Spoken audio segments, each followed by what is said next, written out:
আসসালামু আলাইকুম ওয়া রাহমাতুল্লাহ। সম্মানিত দর্শক ও শ্রোতা মণ্ডলী, আজকের আলোচ্য বিষয় এই পৃথিবীতে কারা পথভ্রষ্ট হবে না তাদের পরিচয়। এ সম্পর্কে হাদিসের মধ্যে এসেছে আন আব্দুল্লাহ ইবনে আব্বাস রাদিয়াল্লাহু তাআলা আনহু قال من اقتدى بكتاب الله لا يضل في الدنيا ولا يشقى في الآخرة. ثم قال هذه الآية فمن اتبع هدايا فلا يضل ولا يشقى. আব্দুল্লাহ ইবনে আব্বাস রাদিয়াল্লাহু তাআলা আনহু থেকে বর্ণিত, তিনি বলেন,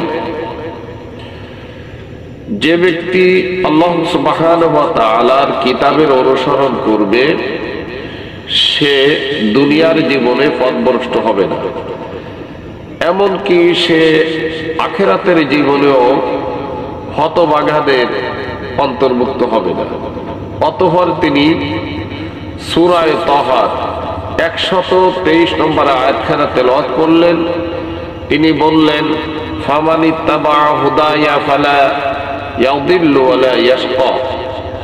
আল্লাহ সুবহানাহু ওয়া তাআলা অত্র আয়াতে কারিমার মধ্যে বলেছেন, যে ব্যক্তি আমার হেদায়েতের অনুসরণ করবে সে দুনিয়ার জীবনে পথভ্রষ্ট হবে না এবং আখিরাতের জীবনেও সে হতভাগাদের অন্তর্ভুক্ত হবে না।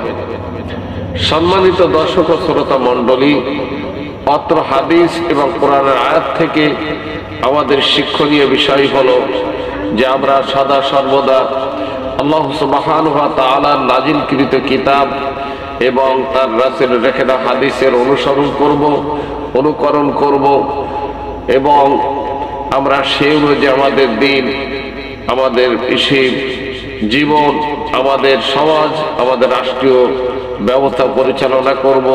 ইনশাআল্লাহ আমরা সকল প্রকার ভ্রষ্টা থেকে বেঁচে থাকতে পারবো। আশা করি আপনারা বিষয়টি বুঝতে পেরেছেন। আমার জন্য দোয়া করবেন, আমি আপনাদের সকলের জন্য দোয়া করি। আসসালামু আলাইকুম ওয়া রাহমাতুল্লাহ।